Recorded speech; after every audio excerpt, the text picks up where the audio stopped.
எல்லாருக்கும் வணக்கங்க.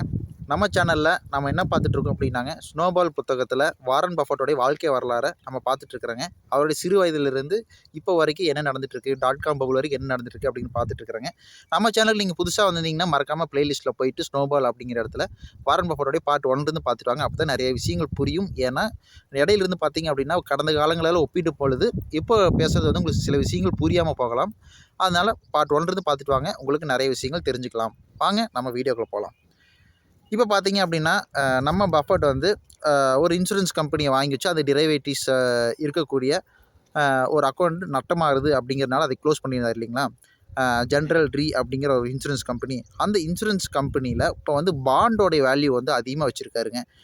இது எப்படின்னு பார்த்தீங்க அப்படின்னா, இது எந்த காலகட்ட சூழ்நிலையில் அவருடைய போர்ட்ஃபோலியோ பாண்டோட மதிப்பு அதிகமாக இருக்குது அப்படின்னு பார்த்தீங்கன்னா, .com பபுள் வந்து ஊதிட்டு இருக்குது. இப்போது .comனு போட்டு ஏதாச்சும் ஒரு கம்பெனி இருந்துச்சு அப்படின்னா அந்த கம்பெனியோட ஷேர் வேல்யூ வந்து பயங்கரமாக ஏறிட்டு இருந்துச்சுங்க. அந்த டைமில் வந்து நம்ம பஃபட் வந்து என்ன பண்ணியிருக்காரு அப்படின்னா, பாண்ட்ஸை வந்து அவருடைய போர்ட்ஃபோலியோவில் அதிகப்படுத்திகிட்டே இருந்திருக்காரு.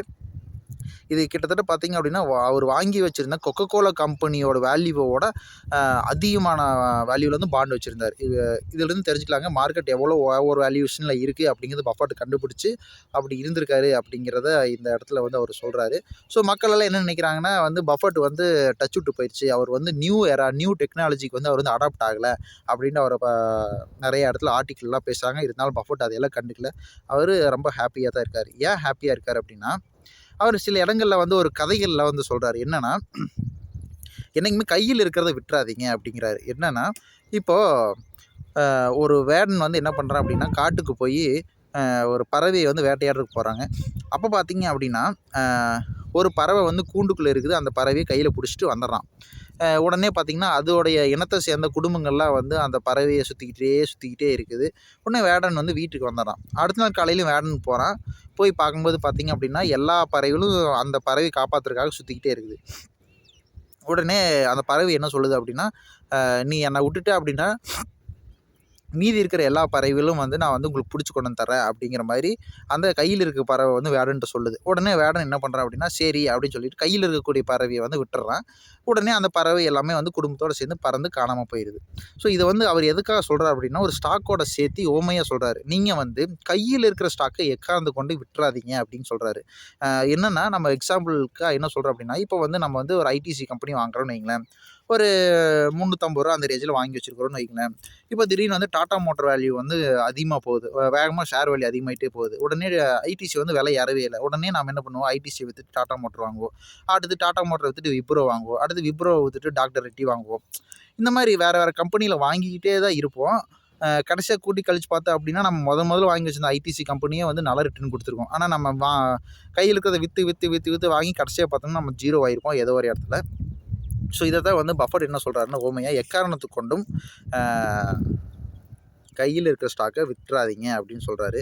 அதுவும் இல்லாமல் என்ன சொல்கிறாருன்னா, ஒரு இன்ட்ரெஸ்ட் ரேட் வந்து குறைவாக இருக்கக்கூடிய டைமில் தான் வந்து ஒரு நாட்டோட எக்கனாமி வந்து நல்லாயிருக்கும். அந்த கம்பெனிக்கு தேவையான கடனில் வந்து கம்மியான இன்ட்ரெஸ்ட் ரேட்டில் கிடைக்கும். ஸோ அந்த மாதிரி டைமில் தான் வந்து நாம் போய் ஸ்டாக்ஸை வாங்கணும். போய் துரத்தி ஓவர் க்ரீட் ஆகி ஃபியர் ஆஃப் மிஸ்ஸிங் அவுட்டில் போய் வாங்கக்கூடாது அப்படிங்கிற மாதிரியும் சொல்கிறாருங்க. அதில் இன்னொரு எக்ஸாம்பிள் என்ன சொல்கிறார் அப்படின்னா, மக்கள்லாம் வந்து ஒரு ஆயிலை வச்சு ஒரு எக்ஸாம்பிள் சொல்கிறார். அந்த காலகட்டங்களில் வந்து ஆயில் வந்து மிகப்பெரிய ஒரு விஷயம் இல்லைங்களா. என்னென்னா இப்போ ஒரு ஊரில் வந்து ஒருத்தர் வந்து போர் போடுறாரு. அந்த போர் பண்ணும்போது பார்த்திங்க அப்படின்னா அதில் வந்து ஆயில் வந்துருச்சு. அது வரைக்குமே வந்து அந்த நிலத்தோட வேல்யூ வந்து 10 லட்சம் தான் இருந்துச்சு. என்றைக்கு அந்த நிலத்துல வந்து ஆயில் இருக்குது அப்படின்னு தெரிஞ்ச உடனே அது பார்த்திங்கன்னா அந்த 10 லட்சம் வந்து 50 லட்சம் ஆச்சு, 50 லட்சம் 5 கோடி ஆச்சு, 5 கோடி வந்து 10 கோடி ஆயிடுச்சு.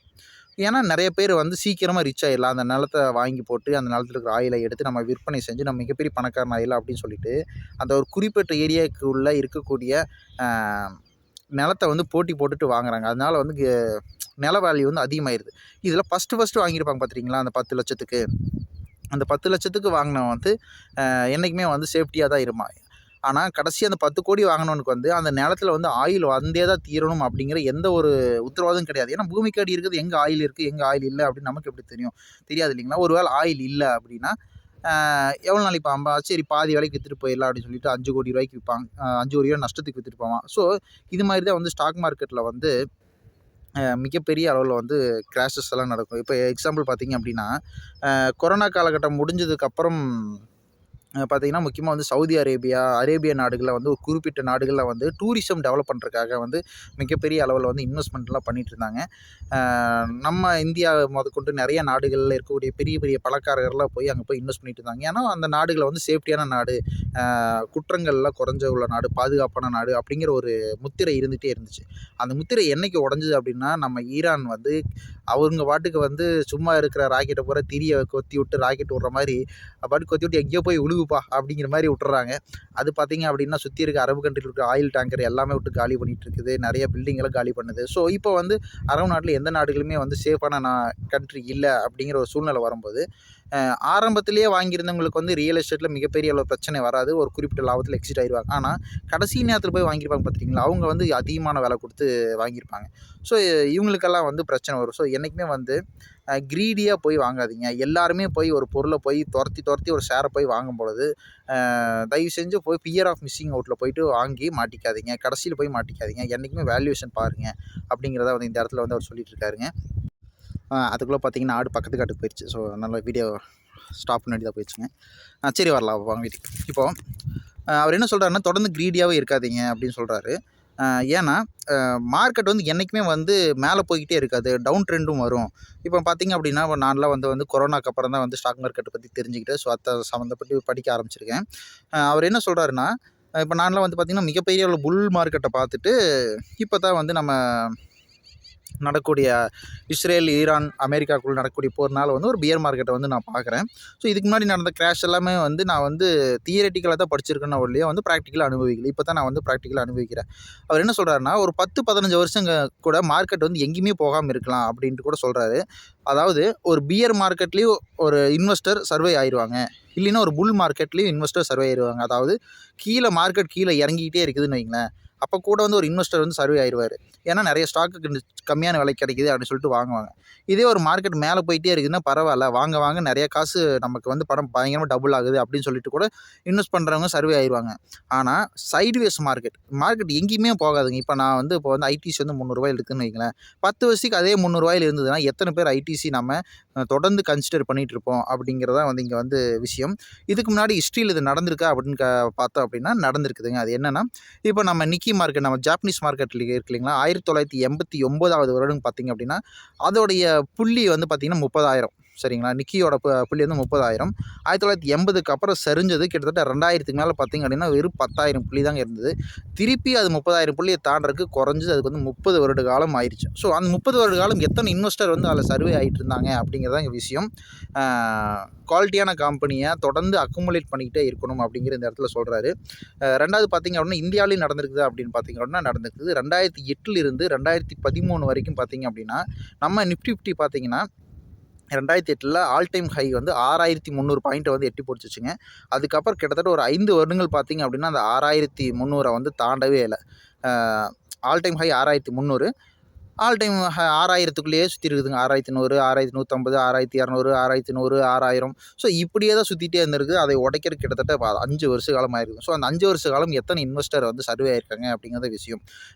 என்னைக்கு வந்து மக்கள்லாம் வந்து ஃபியர் ஆகுறாங்க, மார்க்கெட்டை பார்த்து பயந்து ஓடுறாங்க அப்படிங்கிறப்ப தான் நீங்கள் வந்து இன்வெஸ்ட் பண்ண ஆரம்பிக்கணும். அப்போ தான் வந்து உங்களுக்கு டிஸ்கவுண்ட் விலையில வந்து ஷேர்ஸ் எல்லாம் கிடைக்கும். நல்ல நல்ல கம்பெனிகள் வந்து கிடைக்கும். ஸோ, அந்த டைம் வந்து நீங்கள் ஆப்பர்ச்சுனிட்டிஸை தான் பார்க்கணும். என்னைக்கு மக்கள்லாம் வந்து கிரீடியாக போய் வாங்குறாங்க, சாதாரணமாக இப்போ பார்த்தீங்க என்ன மாதிரி விவசாயம் பண்ணுறவங்க, இல்லை கார் ஓட்டுறவங்க, பாத்திரம் கழுவுறவங்க, இல்லை முடி வெட்டுறவங்க, ஸோ இந்த மாதிரி ஸ்டாக் மார்க்கெட்டுக்கு துளியும் சம்மந்தமே இல்லாதவங்கள வந்து இந்த ஸ்டாக் வாங்குங்க, நாளைக்கு விலை ஏறும், அந்த ஸ்டாக் வாங்க விலை ஏறும் அப்படிங்கிற மாதிரி ஃபினான்ஷியல் அட்வைசர் அளவுக்கு அட்வைஸ் கொடுக்க ஆரம்பிக்கிறாங்களோ, ஸோ அந்த அன்னைக்கு வந்து நீங்கள் மார்க்கெட்லேருந்து ஃபியர் ஆகி வெளியே வந்துங்க அப்படிங்கிறத இந்த இடத்துல சொல்கிறாருங்க. மீதியை வந்து நம்ம அடுத்த சாப்டர் பார்க்கலாம். மறக்காமல் கீழே கமெண்ட் பண்ணுங்கள். நன்றி, வணக்கம்.